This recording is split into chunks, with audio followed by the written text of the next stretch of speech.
السلام علیکم ورحمۃ اللہ وبرکاتہ۔ محترم ناظرین کرام، ہمارے اس پروگرام میں آپ کا ایک بار پھر خیر مقدم ہے۔ پچھلے ایپیسوڈ میں آپ نے حضرت عثمان غنی رضی اللہ تعالیٰ عنہ کی زندگی اور ان کی سیرت کے کچھ پہلوؤں کے بارے میں جانا۔ آج کے اس ایپیسوڈ میں ہم مزید ان کی زندگی کے بارے میں اور ان کی شہادت کے بارے میں کچھ باتیں آپ کے سامنے رکھیں گے۔ حضرت عثمان غنی رضی اللہ تعالیٰ عنہ کی زندگی کا ایک بہت خاص پہلو یہ تھا کہ اللہ تبارک و تعالیٰ نے جس طریقے سے آپ کو مال و دولت سے نوازا تھا، جس طریقے سے اللہ تبارک و تعالیٰ نے آپ کو غنی بنایا تھا، اسی طرح سے آپ نہایت فیاض تھے، نہایت سخی تھے اور اپنی دولت اللہ کی راہ میں بے دریغ خرچ کیا کرتے تھے۔ حضرت ابو بکر رضی اللہ تعالیٰ عنہ کے دور میں ایک مرتبہ زبردست قحط پڑا، مسلمان نہایت پریشان تھے۔ لوگ حضرت ابو بکر صدیق رضی اللہ تعالیٰ عنہ کے پاس آئے کہ امیر المومنین، لوگ پریشان ہیں، کیا کیا جائے؟ حضرت ابو بکر رضی اللہ تعالیٰ عنہ نے لوگوں سے وعدہ کیا کہ انشاءاللہ کل تک اللہ تبارک و تعالیٰ ہمارے لیے کوئی راستہ نکالے گا۔ اگلے دن صبح لوگوں نے دیکھا کہ حضرت عثمان غنی رضی اللہ تعالیٰ عنہ کا ایک قافلہ ملک شام سے چلا آ رہا ہے اور جو ڈھیر سارے اناج اور غلے سے لدا ہوا ہے۔ مدینہ کے سارے تاجر حضرت عثمان غنی رضی اللہ تعالیٰ عنہ کے پاس آئے اور کہا کہ اے عثمان، آپ کا غلہ اور اناج ملک شام سے آیا ہے، یہ اناج آپ ہمیں بیچ دیجئے تاکہ ہم اسے مدینہ کے لوگوں میں بیچ سکیں، فروخت کر سکیں۔ حضرت عثمان غنی رضی اللہ تعالیٰ عنہ نے پوچھا، کم تربحوننی، تم لوگ مجھے کتنا منافع دو گے؟ ان لوگوں نے کہا کہ آپ کو ہم 10 پر 12 دیں گے، یعنی جو مال آپ نے 10 درہم کا خریدا ہے اس پر ہم آپ کو 12 درہم دیں گے۔ حضرت عثمان غنی نے فرمایا، نہیں، مجھے اس سے زیادہ مل رہا ہے۔ ان لوگوں نے کہا ہم آپ کو 10 کا 15 دیں گے۔ حضرت عثمان غنی نے کہا نہیں، مجھے اس سے بھی زیادہ مل رہا ہے۔ مدینہ کے تاجروں نے کہا کہ عثمان غنی، یہاں سارے تاجر موجود ہیں، مدینہ کے تمام ویاپاری موجود ہیں، وہ کون سا تاجر ہے جو آپ کو اس سے بھی زیادہ منافع دے رہا ہے؟ آپ نے فرمایا، گوار ہو، میرا اللہ مجھے 1 درہم پر 10 درہم کا وعدہ کرتا ہے،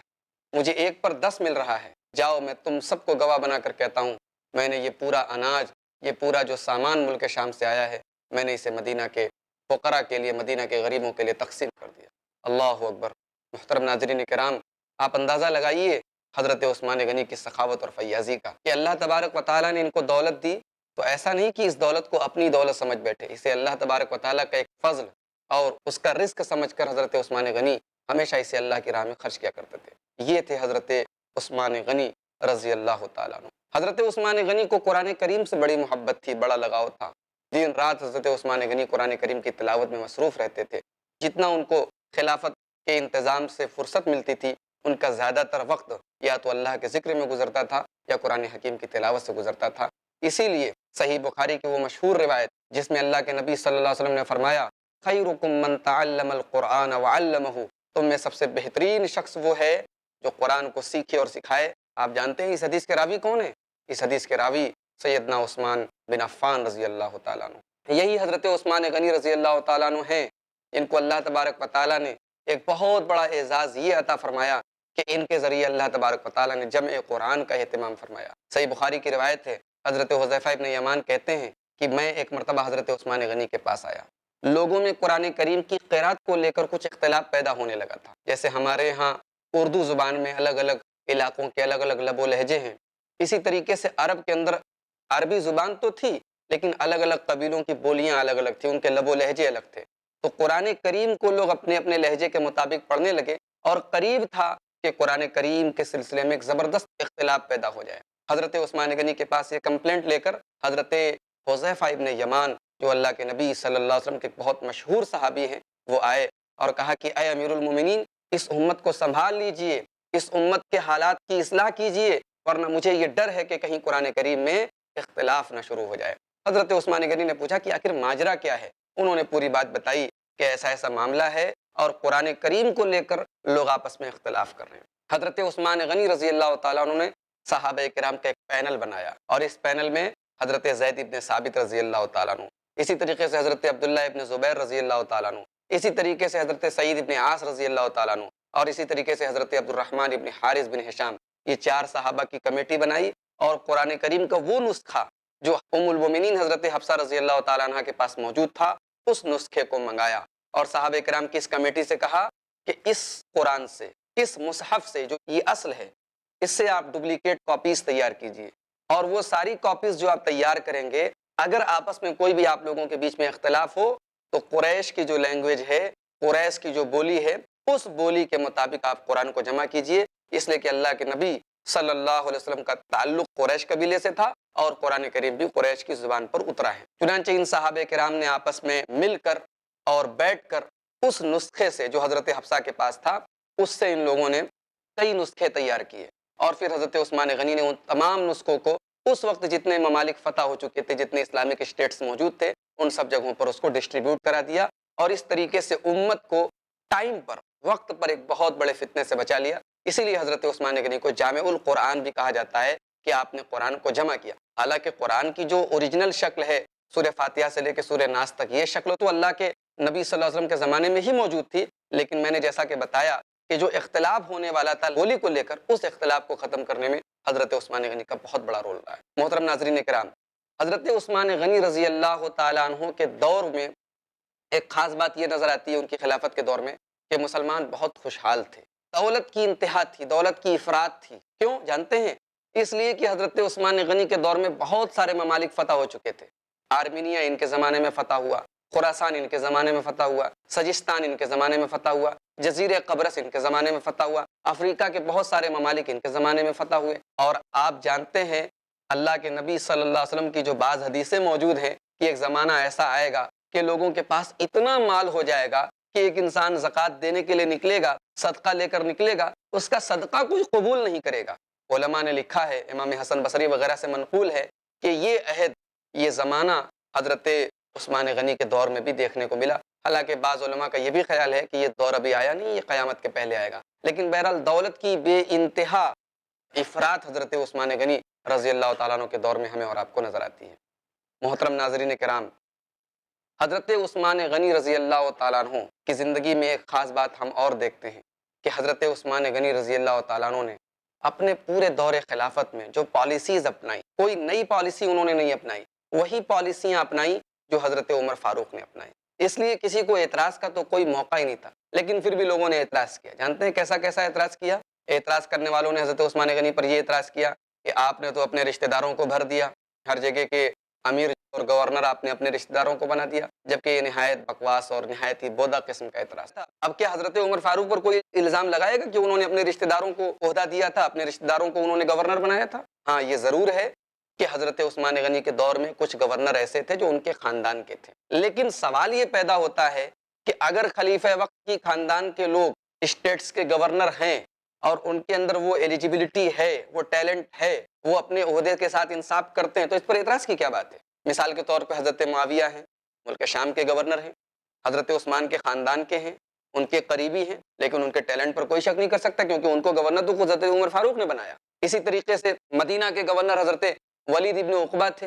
حالانکہ ان کے بارے میں حضرت عثمان کو ایک کمپلینٹ ملی کہ انہوں نے شراب پی، ان کے بارے میں شراب پینے کی کمپلینٹ ملی،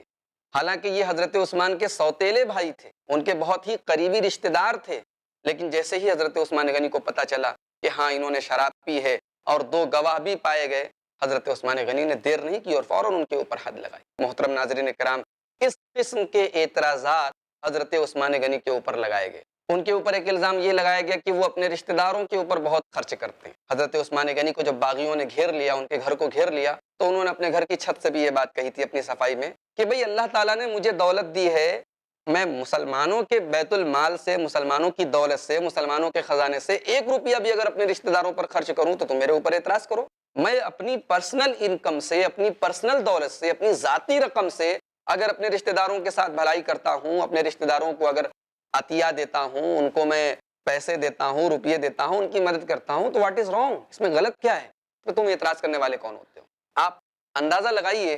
کہ کس قسم کے اعتراضات حضرت عثمان غنی پر شروع ہو گئے۔ جیسا کہ میں نے پچھلے ایپیسوڈ میں آپ کو بتایا تھا کہ دراصل ان اعتراضات میں دم ہی نہیں تھا، یہ اعتراضات دراصل حضرت عثمان غنی رضی اللہ تعالیٰ عنہ کو ختم کرنے کے لیے یا ان کی خلافت ان سے چھیننے کے لیے یہ اعتراضات پیدا کیے گئے۔ سوال یہ پیدا ہوتا ہے کہ جب ان فسادیوں نے، ان باغیوں نے، ان بلوائیوں نے حضرت عثمان غنی سے بار بار یہ ڈیمانڈ کی کہ آپ خلافت چھوڑ دیجئے، آپ خلافت چھوڑ دیجئے، ہمارا آپ کا جھگڑا ختم، تو حضرت عثمان غنی نے خلافت ان کے حوالے کیوں نہیں کی؟ جانتے ہیں اس کی وجہ کیا ہے؟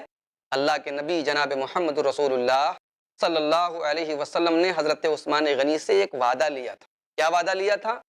کہ اے عثمان، اللہ تبارک و تعالیٰ تمہیں جو قمیص پہنائے گا، جو کرتا پہنائے گا، اس کرتے کو تم سے لوگ اتارنے کی کوشش کریں گے، تم ہرگز مت اتارنا۔ لوگ اتارنے کی کوشش کریں گے، تم ہرگز مت اتارنا، جب تک کہ اللہ تبارک و تعالیٰ خود وہ دن نہ لے آئے کہ اللہ تبارک و تعالیٰ تمہیں اٹھا لے۔ یہی وجہ تھی کہ باغیوں کی بار بار ڈیمانڈ کے باوجود، ان کے بار بار مطالبے کے باوجود، حضرت عثمان غنی بالکل تیار نہیں ہوئے کہ وہ خلافت چھوڑ دیں، خلافت سے دستبردار ہو کے خلافت ان کے حوالے کر۔ حضرت عثمان غنی رضی اللہ تعالیٰ عنہ کے اوپر ایک اعتراض یہ بھی کیا گیا کہ وہ مہر خلافت، وہ انگوٹھی جو اللہ کے نبی صلی اللہ علیہ وسلم کے زمانے میں بنائی گئی تھی اور جس پر محمد رسول اللہ لکھا گیا تھا، اور جو حضرت ابو بکر کو دی گئی، پھر حضرت ابو بکر کے بعد حضرت عمر کو دی گئی، پھر حضرت عمر کے بعد حضرت عثمان کے ہاتھ میں آئی، اور یہ ایک طریقے سے سرکاری انگوٹھی تھی، اور یہ مہر کا، یہ گورنمنٹ سیل کا کام کرتی تھی، اور تمام جو خطوط وغیرہ بھیجے جاتے تھے اس پر اس کے ذریعے سیل لگائی جاتی تھی۔ یہ انگوٹھی حضرت عثمان غنی کے ذریعے ہو گئی۔ ایک مرتبہ وہ کسی کنویں کے پاس کھڑے تھے، کنویں میں وہ انگوٹھی گر گئی، تو ان کے اوپر یہ اعتراض کیا گیا کہ یہ انگوٹھی آپ کے ذریعے کھو گئی۔ انہوں نے جواب دیا کہ بھئی یہ انگوٹھی مجھ سے جان بوجھ کر نہیں کھوئی ہے، اگر وہ گری کنویں میں نے اس کو پورا کنواں تلاش کروایا، کافی دنوں تک لوگ اس میں لگے رہے، لیکن انگوٹھی نہیں مل سکی۔ اب اس قسم کی حرکتوں کو لے کر، اس قسم کی باتوں کو لے کر حضرت عثمان غنی کے اوپر اعتراض کیا گیا۔ اب آپ اندازہ لگا سکتے ہیں ناظرین کرام کہ کیسے اعتراضات کرنے والے تھے اور کس قسم کے اعتراضات تھے۔ جیسا کہ میں نے پچھلے ایپیسوڈ میں ذکر کیا کہ حضرت عثمان غنی رضی اللہ تعالیٰ عنہ کی جو دردناک شہادت کا واقعہ پیش آیا، اس واقعے کے پیچھے پوری ایک لابی تھی، اور دراصل اگر ہم یہ کہیں کہ اس لابی کے پیچھے یہودیت کا ہاتھ تھا تو غلط نہیں ہوگا۔ عبداللہ ابن سبا جو اس پوری سازش کا سرغنہ تھا، ہیڈ تھا، یہ دراصل ایک یہودی تھا،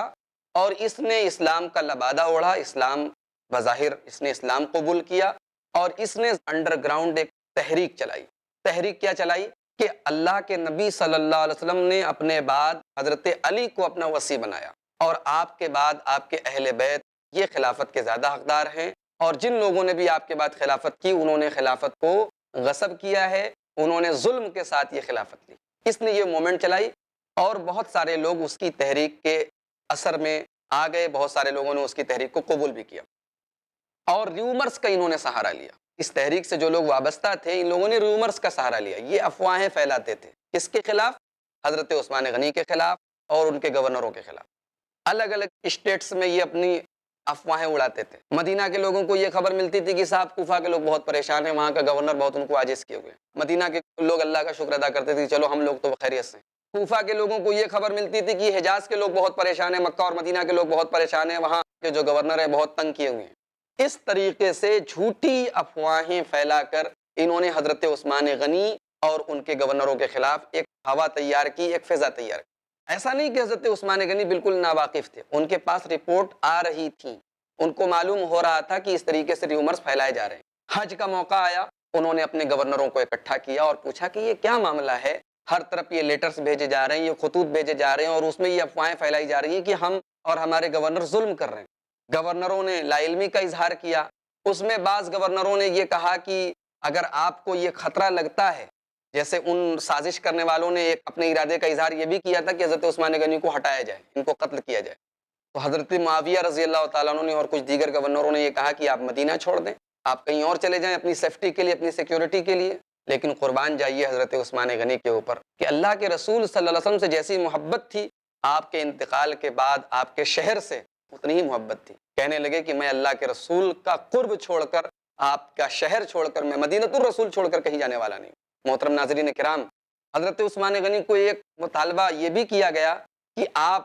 حکم دیجئے، آپ کی سیکیورٹی کے لیے ہم ایک فوج کا انتظام کر دیں۔ حضرت معاویہ نے خاص طور سے یہ پیشکش کی کہ میں ملک شام سے ایک مستقل الگ سے آپ کے لیے ایک فوج بھیج دیتا ہوں جو آپ کی سیکیورٹی کے لیے رہے گی۔ حضرت عثمان غنی نے کہا کہ یہ مناسب نہیں ہے کہ مدینۃ الرسول کے اندر سیکیورٹی کے لیے میں مدینہ کے شہریوں کو پریشان کروں اور میری سیکیورٹی کے لیے الگ سے ملٹری آئے، فوج آئے۔ یہ تھے حضرت عثمان غنی، ان کی امن پسندی اور مسلمان کا خون نہ بہے، یہ جذبہ دیکھیے کہ انہوں نے کس حد تک جو ہے اپنے ڈیفنس کے لیے بھی انہوں نے ملٹری کا سہارا لینے کی کوشش نہیں کی۔ بہرحال عبداللہ بن سبا نے اپنے ساتھیوں کو لے کر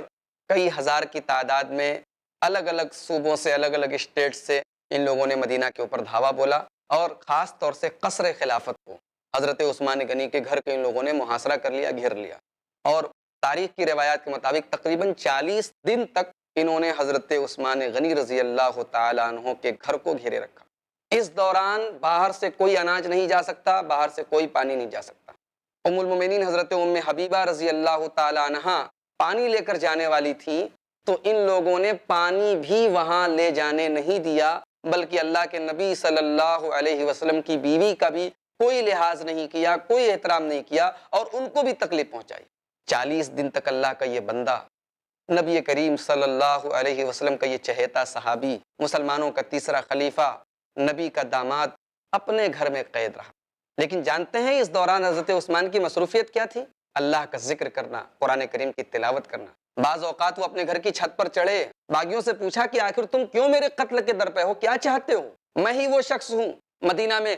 میٹھے پانی کا صرف ایک کنواں تھا بیر روما، میں نے اپنی رقم سے، اپنے ذاتی رقم سے میں نے مدینہ کا یہ کنواں مسلمانوں کے لیے وقف کیا، اور آج میرے لیے ہی اس کنویں کا پانی حرام ہے۔ میں نے اللہ کے نبی صلی اللہ علیہ وسلم کی زندگی میں کتنے موقع ایسے آئے کہ اپنی رقم کے ذریعے مسلمانوں کی مدد کی جب کوئی اور تیار نہیں ہوا، اور آج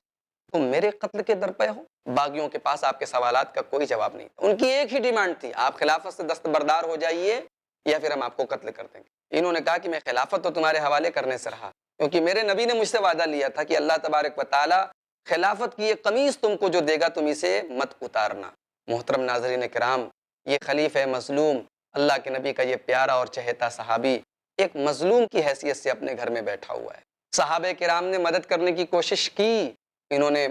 منع کر دیا کہ خبردار، میرے ڈیفنس کے لیے، میرے دفاع کے لیے کسی کا خون بہانے کی ضرورت نہیں۔ باغیوں نے گھیر رکھا تھا، حضرت علی رضی اللہ تعالیٰ عنہ کے دونوں صاحبزادے، اللہ کے رسول صلی اللہ علیہ وسلم کے پیارے نواسے حضرت حسن اور حسین رضی اللہ تعالیٰ عنہما ان کے دروازے پر حفاظت کے لیے آئے۔ کئی صحابہ کرام ڈیفنس کے لیے آئے،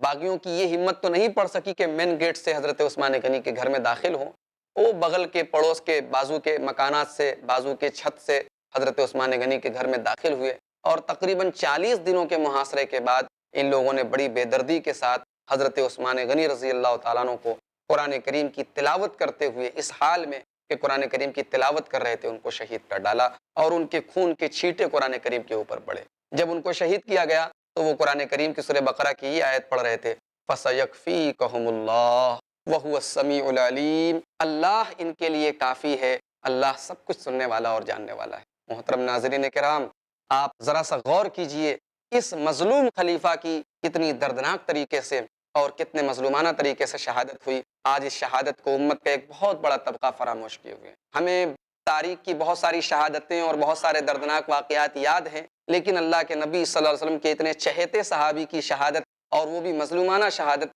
آج امت فراموش کیے ہوئے۔ اور آپ جانتے ہیں حضرت عثمان غنی کی شہادت سے ہی امت میں فتنے کا وہ دروازہ کھلا جو آج تک بند نہیں کیا جا سکا۔ مسلمانوں کی تلوار جو ایک دوسرے کے لیے تب سے اٹھی، وہ آج تک اٹھی کی اٹھی ہے، اور مسلمان آپس میں برسر پیکار ہیں۔ محترم ناظرین کرام، حضرت عثمان غنی کی شہادت کے جو لوگ ذمہ دار تھے، حقیقت یہ ہے کہ بعد میں بھی مسلمانوں کے بیچ میں جو فتنے ہوئے، حضرت علی اور حضرت معاویہ کے بیچ میں جو لڑائیاں ہوئیں، یا بعد میں واقعہ کربلا پیش آیا، کہیں نہ کہیں اس کے بیک گراؤنڈ میں اگر ہم غور کریں تو حضرت عثمان غنی کی شہادت ضرور اس میں اثر انداز ہوتی ہے، اور ضرور ہمیں یہ سمجھ میں آتا ہے کہ کہیں نہ کہیں وہی لوگ رسپانسیبل ہیں، وہی سبائی لوگ، وہی یہودی ذہنیت کے لوگ جن کا مقصد تھا اسلام کی جڑوں کو کھودنا، جن کا مقصد تھا محمد رسول اللہ صلی اللہ علیہ وسلم کے امتیوں کے بیچ اور آپ کے ماننے والوں کے بیچ میں ایک ایسا فتنہ پیدا کر دینا، اور ایک ایسے فتنے کا دروازہ کھول دینا جس کو کبھی بند نہ کیا جا سکے۔ حضرت عثمان غنی کی شہادت ہوتے ہی اللہ کے نبی کی وہ پیشن گوئی پوری ہوئی، جسے صحیح بخاری میں اور صحیح مسلم میں حضرت ابو موسیٰ اشعری رضی اللہ تعالیٰ عنہ روایت کرتے ہیں، اور میں یہ حدیث آپ کے سامنے پچھلے ایپیسوڈ میں بھی بیان کر چکا ہوں کہ حضرت ابو موسیٰ اشعری رضی اللہ تعالیٰ عنہ کہتے ہیں کہ اللہ کے رسول صلی اللہ علیہ وسلم ایک باغ میں گئے، اور میں آپ صلی اللہ علیہ وسلم کے لیے چوکی داری کرنے لگا، اور میں اس باغ کے دروازے پر بیٹھا۔ ایک صاحب اجازت لینے کے لیے آئے، انہوں نے اجازت طلب کی، اللہ کے رسول نے کہا کہ ان کو اجازت دے دو اور ان کو جنت کی بشارت دے دو۔ میں نے دروازہ کھولا تو دیکھا کہ حضرت ابو بکر تھے۔ پھر تھوڑی دیر کے بعد ایک اور صاحب آئے، انہوں نے بھی اجازت مانگی، اللہ کے رسول نے کہا اجازت دے دو اور ان کو جنت کی بشارت دے دو۔ میں نے دروازہ کھولا تو حضرت عمر فاروق تھے۔ پھر تیسری بار ایک صاحب نے اجازت طلب کی تو اللہ کے نبی صلی اللہ علیہ وسلم نے فرمایا کہ اجازت دے دو اور یہ بتا دو وبشرہ بالجنہ، ان کو بھی جنت کی بشارت دے دو، الا بلوا تصیبہ، لیکن ایک بلوا، ایک آزمائش اور ایک امتحان سے دوچار ہونا پڑے گا، اس پر ان کو صبر کرنا پڑے گا۔ حضرت عثمان غنی رضی اللہ تعالیٰ عنہ کی شہادت کی دراصل وہ بلوا اور وہ آزمائش تھی، وہ امتحان تھا جس سے ان کو دوچار ہونا پڑا۔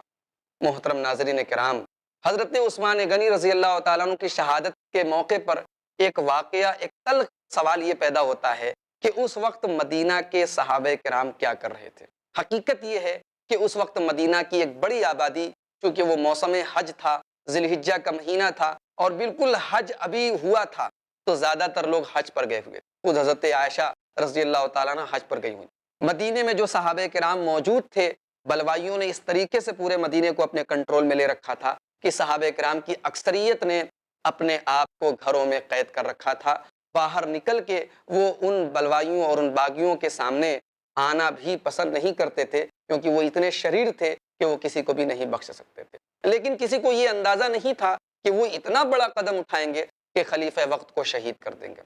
3 دن تک حضرت عثمان غنی کی لاش بے گور و کفن پڑی رہی، کوئی کفنانے والا نہیں، کوئی دفنانے والا نہیں۔ بعض صحابہ کرام نے بڑی ہمت کر کے 3 دن کے بعد ان کی لاش کو اٹھایا، بقیع کے قبرستان میں ان کو دفن کیا گیا۔ ان کی وفات کے وقت، ان کی شہادت کے وقت تقریباً ان کی عمر 82 سال کی تھی۔ وہ اپنی عمر گزار چکے تھے۔ مسئلہ یہ نہیں ہے وہ 82 سال کے ایک بزرگ اور عمر دراز شخص تھے، مسئلہ یہ ہے کہ اس مظلومانہ طریقے سے ان کی شہادت کی گئی، اور جن لوگوں نے ان کو شہید کیا وہ کبھی بھی اس سے اپنے آپ کو معاف نہیں کر سکتے، اور نہ اللہ تبارک و تعالیٰ ان کو معاف کر سکتا تھا۔ چنانچہ تاریخ کی یہ بھی حقیقت ہے کہ جن لوگوں نے بھی حضرت عثمان غنی کو شہید کیا، آگے اللہ تبارک و تعالیٰ نے ان کو بہت ہی برے انجام سے دوچار کیا، اور اس امت کے لیے ایک بہت بڑا فتنہ یہ ہوا کہ اس شہادت کے بعد امت کے لیے پریشانیوں اور فتنوں کا جو دروازہ کھلا، محترم ناظرین، وہ کبھی بند نہیں کیا جا سکا۔ آئیے حضرت عثمان غنی کی زندگی سے ہمیں کیا کیا سبق ملتے ہیں ذرا غور کریں۔ پہلا سبق ہم اپنے نوجوانوں کو دینا چاہتے ہیں، ہماری جو ینگ جنریشن ہے، جو نوجوان نسل ہے، وہ ایک سبق یہ حاصل کرے کہ حضرت عثمان غنی کے اندر شرم و حیا اور غیرت کوٹ کوٹ کر بھری ہوئی تھی۔ آج امت کے اندر شرم و حیا اور غیرت کی بے حد کمی ہے۔